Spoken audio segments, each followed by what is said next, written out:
планомерно, как изучаются серьезные вещи, геноцид белорусского народа, то мне приходит на ум китайская мудрость.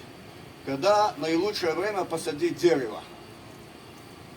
20 лет назад. Следующее подходящее время – это сегодня.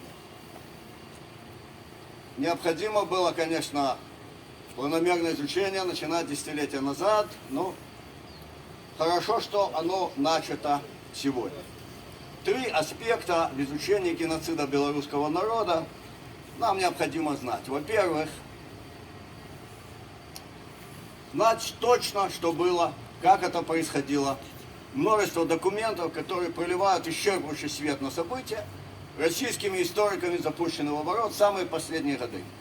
Остается надеяться, что научное историческое сообщество Беларуси наконец начнет эти документы активно публиковать и обсуждать. Так, четкий план истребления на первом этапе 30 миллионов людей к востоку от Буга, который мы видим из документов Министерства сельского хозяйства. Это лишь штрих. И второй момент.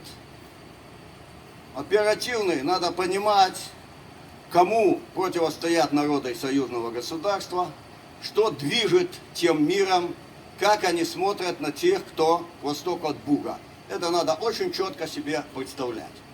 И третий момент, конечно, момент духовный и воспитательный. Мы должны понимать, что характеризует нас, тех, кто к востоку от Буга. И тут я хочу, как раввин, как человек, имеющий духовное звание, не должность, звание, древнейшее из традиционных конфессий нашей республики, означенных и в законодательстве нашем, сказать следующее.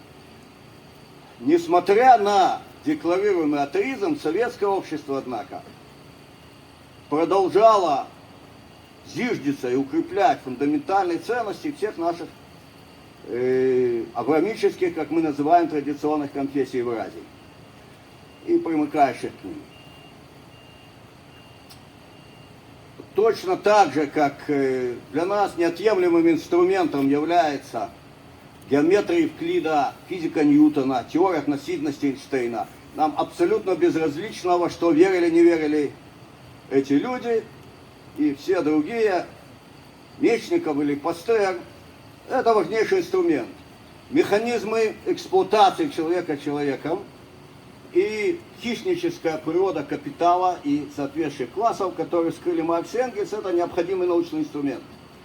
Но идеалы нашего общества, они лежат совсем в другой плоскости, которая реально была в советском обществе. Советское общество не было обществом идеальным, потому что нету идеального общества, как нету идеальных людей. Зло человеческое неистребимо, а это лишь означает, что ему надо противостоять делом и словом. Советское общество было общество не идеальное, но движимое идеалом. И именно квинтэссенция этого идеала была в противостоянии ультимативному злу объединенного Содома, который тогда пошел на народы к востоку от Буга, и сегодняшней ассоциации ясны.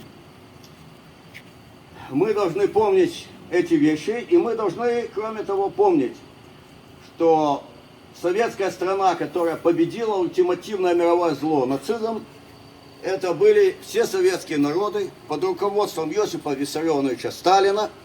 Это была страна, где вне закона были мужеложество и уничтожение людей в утробе, так называемый искусственный аборт.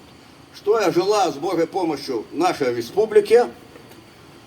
Есть тут ученики, я ученикам хочу сказать, с Богом, детки, учитесь, думайте головой, робите руками, отчувайте сердцем и растите угодных, тривалих громадян.